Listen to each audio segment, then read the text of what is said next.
Buenas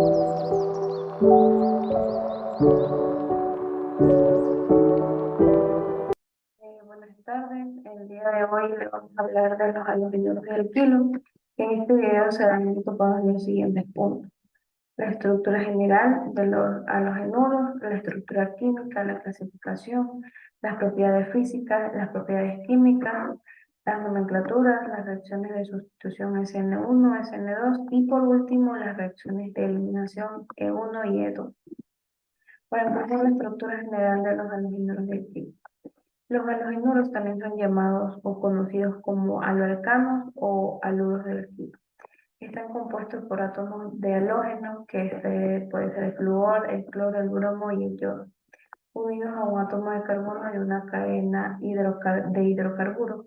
Se sabe que los hidrocarburos son grupos de compuestos orgánicos que contienen principalmente carbono e hidrógeno.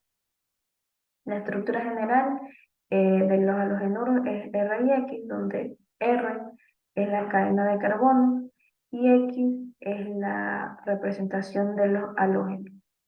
La fórmula general de los halogenuros son SNH2N más un X.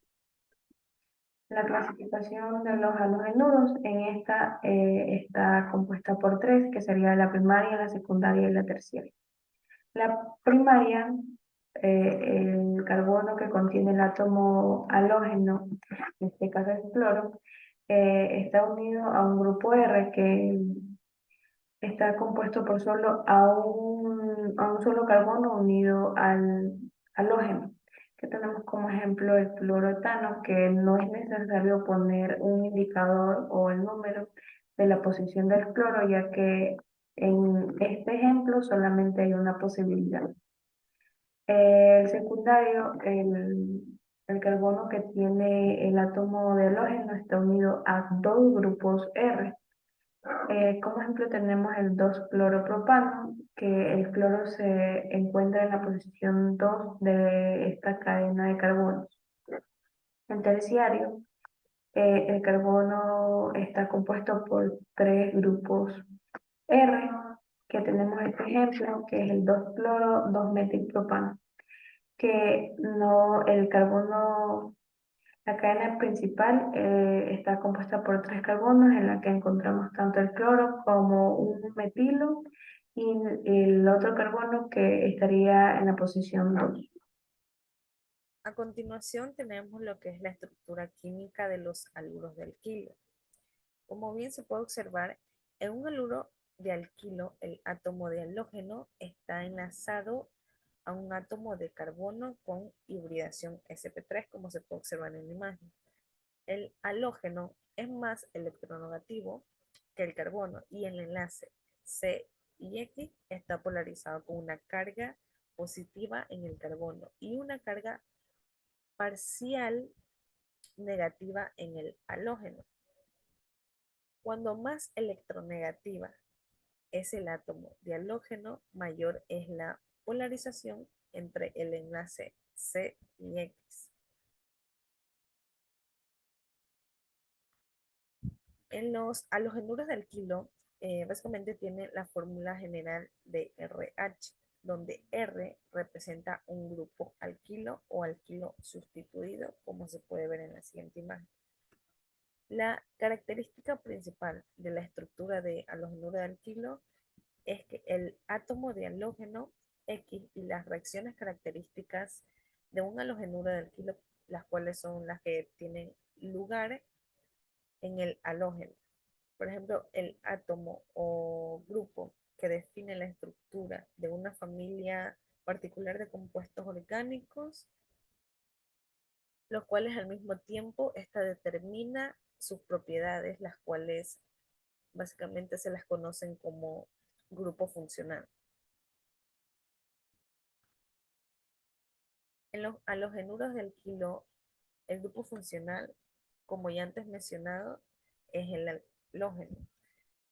Pero no debemos olvidar que un halogenuro de alquilo tiene un grupo alquilo unido a este grupo funcional en condiciones apropiadas. Estas partes alquílicas sufrirán las reacciones típicas de los alcanos.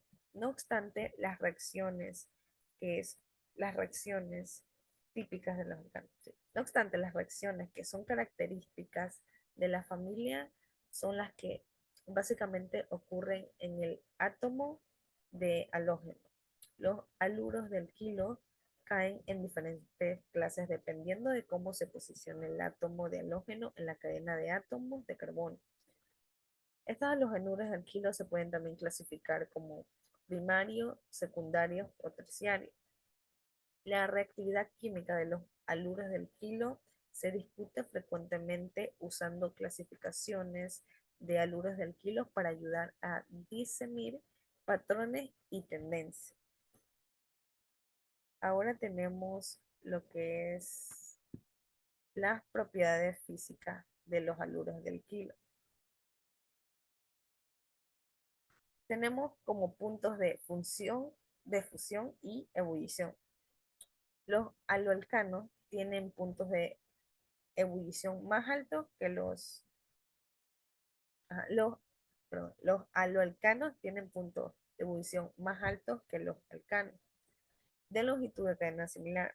Esto se debe a dos factores, los cuales son que tienen una masa molecular mayor que la de sus respectivos alcanos. Por ejemplo, el metano, que tiene una masa molecular de 16, pero el clorometano tiene una masa molecular de 50.5.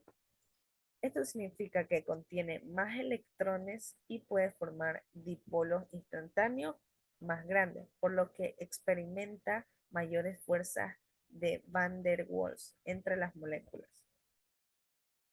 Como ya antes mencionado, los átomos CX son polares y contienen un momento dipolar. Esto significa que los aloalcanos experimentan además fuerzas dipolo y dipolo permanente. A partir de aquí, la mayor intensidad de las fuerzas intermoleculares significa que necesita más energía para separar las moléculas. Por lo tanto, estas tienen puntos de ebullición más altas.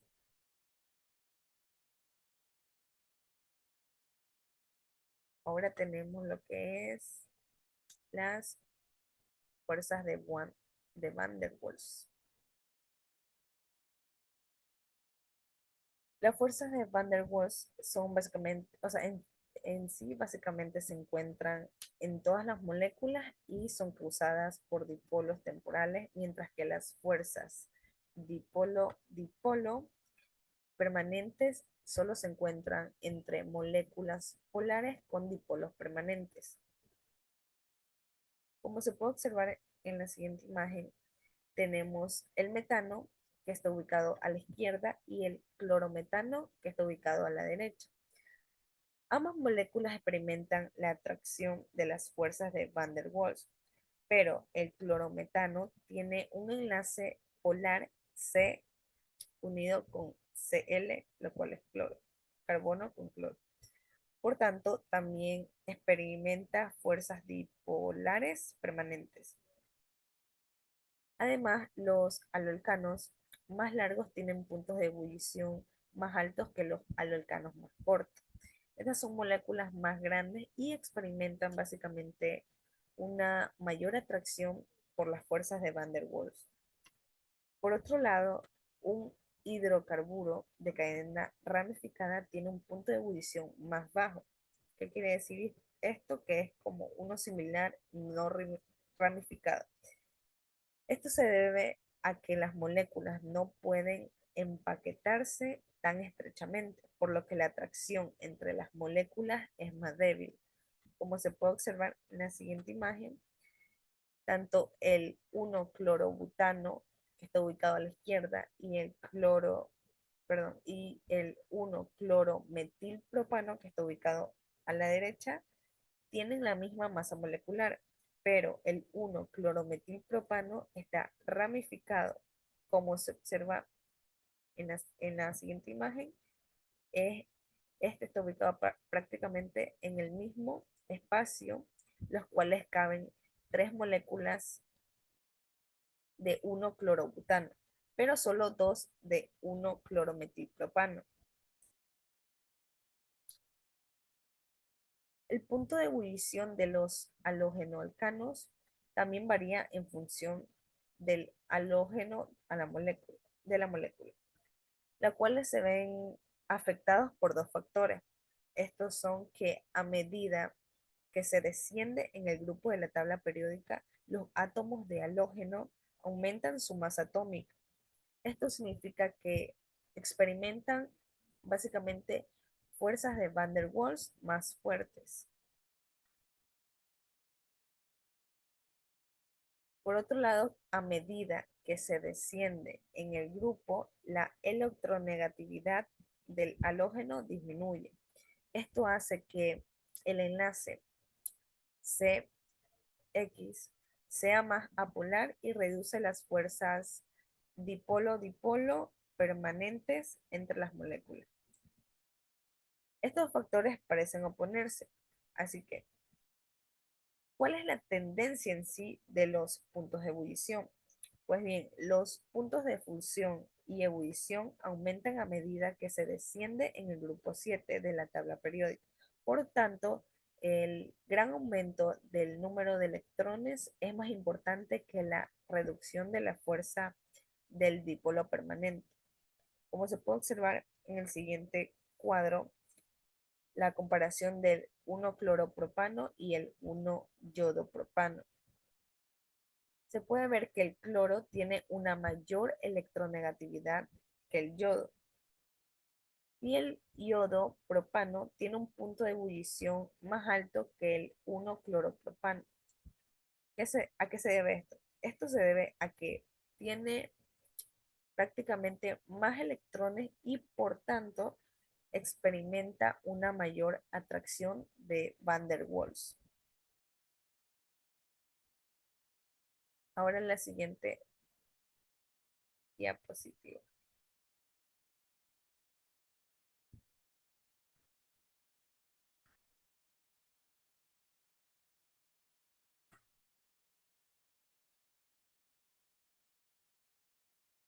A continuación hablaremos sobre la nomenclatura de los halogenuros de alquilo.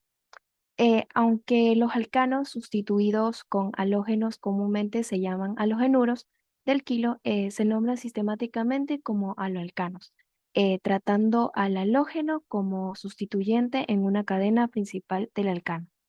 A continuación, presentaremos las reglas de IUPAC para nombrar a los halogenuros de alquilo. Como primera regla, tenemos que localizar la cadena principal de la molécula orgánica. Para nombrar a los halogenuros hay que localizar la cadena principal, es decir, de la misma manera que hacíamos con los alcanos, la cadena carbonada que tenga mayor número de átomos de carbono será la cadena principal. En el caso de los halogenuros de alquilo, la cadena principal debe incluir a los halógenos, es decir, debe incluir a todos aquellos átomos del grupo 17 de la tabla periódica. Es decir, si tiene bromo, yodo o cloro.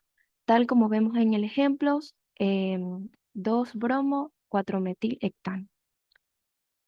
Si es verdad que en el caso de los alcanos cíclicos, los halógenos pueden estar afuera de la cadena y eso es el caso del ejemplo a continuación de el 1-bromopropil ciclohexano, que tiene un bromo fuera de la cadena y la cadena principal es el ciclohexano. En la siguiente diapositiva, la segunda regla es enumerar y nombrar la cadena principal. Al igual que sucedía con los alcanos, una vez que localizamos la cadena principal de la molécula orgánica, hay que contar el número total de átomos y utilizar los prefijos que indiquen la longitud de la cadena carbonada principal. Por otro lado, los prefijos son los mismos que se utilizan para los alcanos, tales como met para un átomo de carbono, et para 2 átomos de carbono y prop para 3 y así sucesivamente. Como en los halogenuros de alquilo existe un halógeno en su estructura, no solo hay que localizar la cadena carbonada con mayor número de átomos de carbono, sino que habrá que enumerar para otorgar el número menor del sustituyente. Esto quiere decir que se le otorga el número al halógeno y se indica su posición en la cadena principal mediante un número que anteponemos al nombre. A continuación, se debe ordenar los nombres de los sustituyentes por nombre alfabético. Si hay varios grupos halogenados iguales que se repiten en la cadena, se suelen nombrar igual que los alcanos con los prefijos di, tri, tetra y etcétera. Como tercera regla, tenemos que añadir el sufijo de la cadena principal.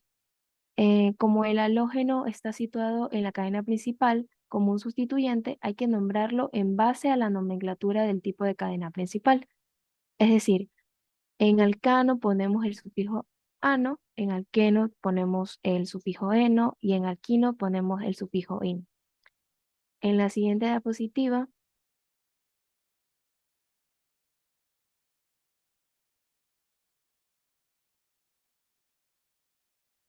además de sus nombres sistemáticos, los halogenuros de alquilo también se pueden nombrar con nombres comunes, indicando el nombre del halógeno seguido del nombre común del radical alquilo. Como aquí podemos ver algunos ejemplos, tenemos el bromuro de metilo, el cloruro de vinilo y el bromuro de alilo y por último el cloruro de ciclohexilo.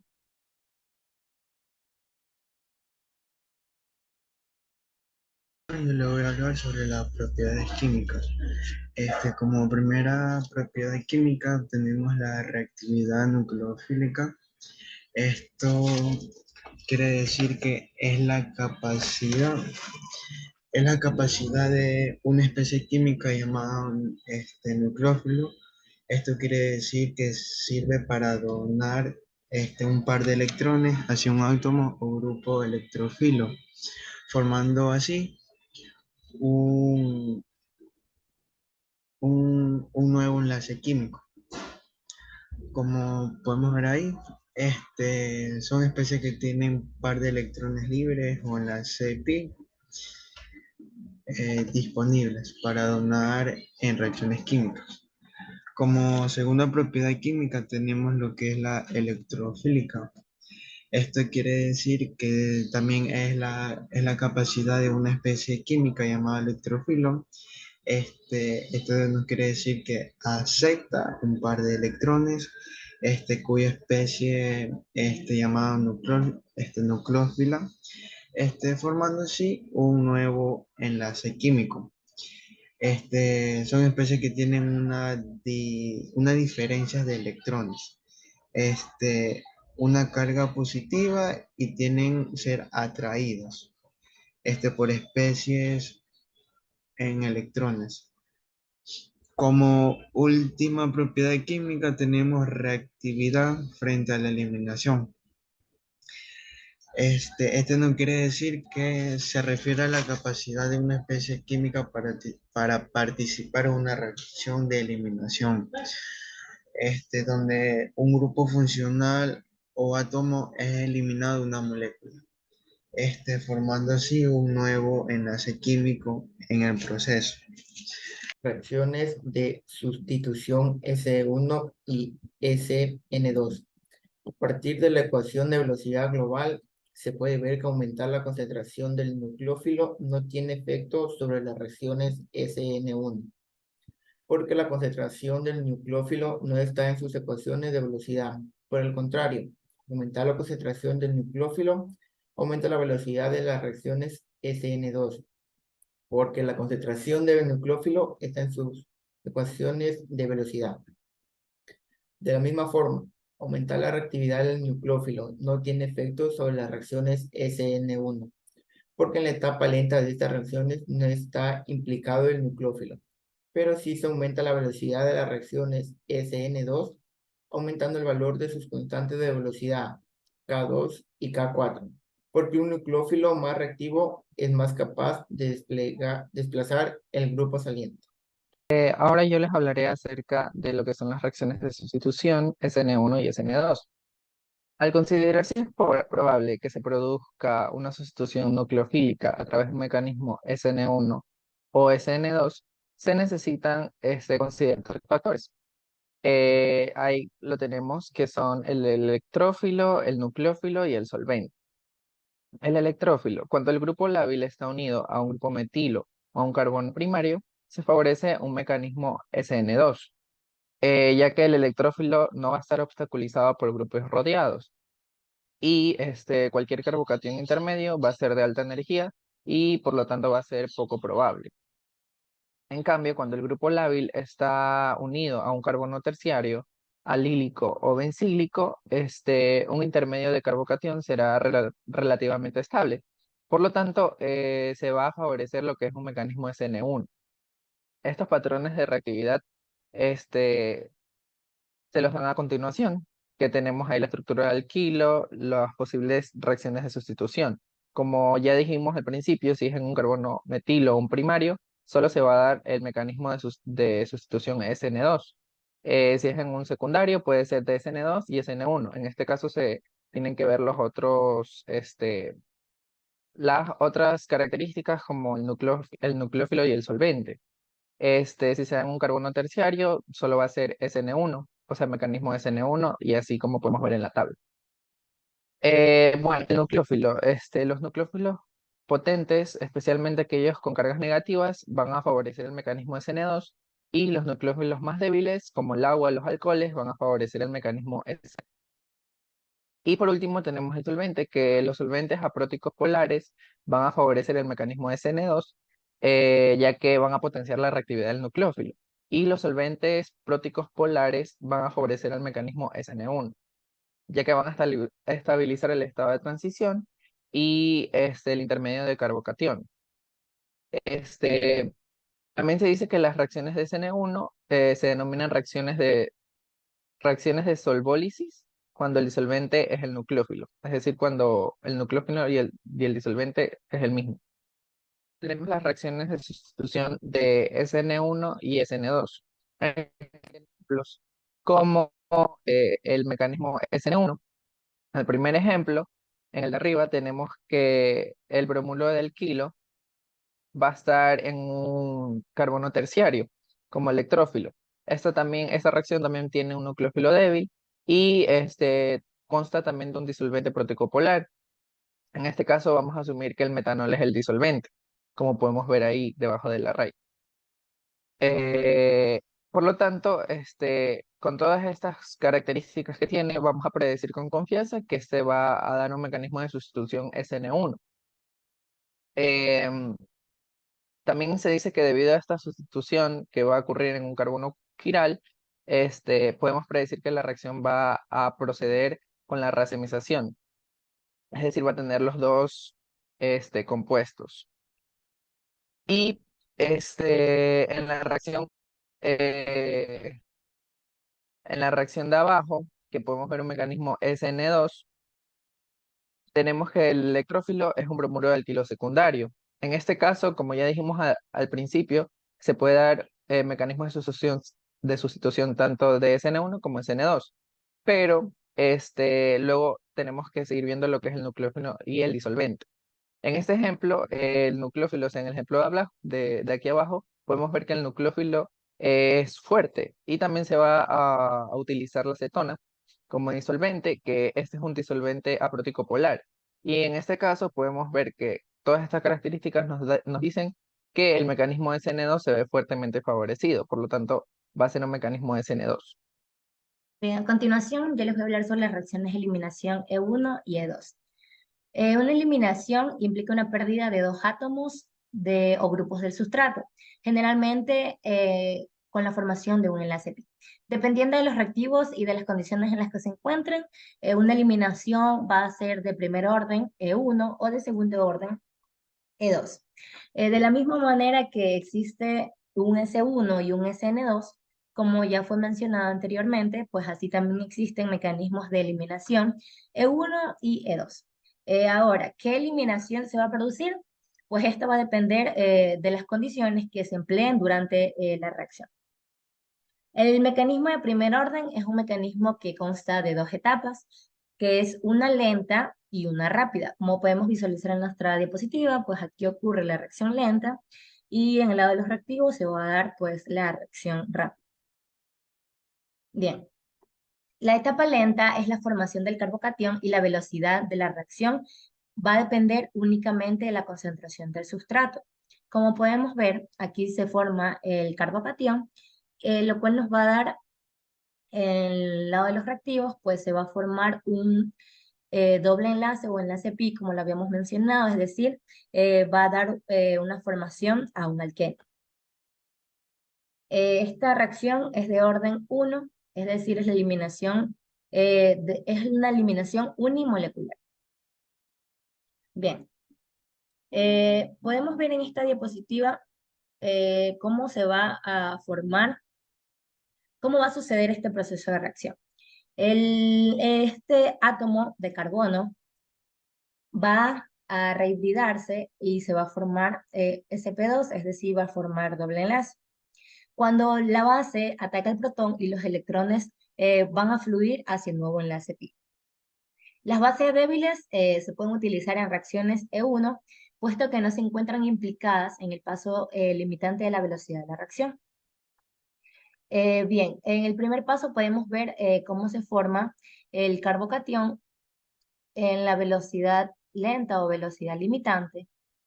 Y en el paso 2 podemos ver cómo la base atrae un protón y esto sucede pues en la etapa rápida de nuestra reacción. Una base atrae un protón del átomo del carbono adyacente al carbono, como podemos ver aquí, y los electrones que antes estaban formando el enlace carbono-hidrógeno, esto de aquí, ahora pues van a formar el enlace pi entre los dos átomos de carbono, como podemos ver acá ya en nuestros reactivos. Al igual que en la reacción SN1, pues la reacción E1 implica carbocationes intermedios. El primer paso va a ser la ionización de la molécula para poder formar el carbocatión. Seguido de la extracción de un protón cercano al carbono. Y el producto principal de las reacciones siempre va a ser la eliminación de los alquenos. Bien, ahora vamos con las reacciones de eliminación E2. Las reacciones de eliminación E2 requieren de la extracción de un protón de un átomo de carbono que es próximo al carbono que lleva el halógeno. Como podemos ver en este ejemplo, tenemos el 2-bromo, 2-metilpropano. El halógeno en este caso sería nuestro elemento, el bromo. Bien, si hay dos o más posibilidades, se va a obtener la mezcla de productos.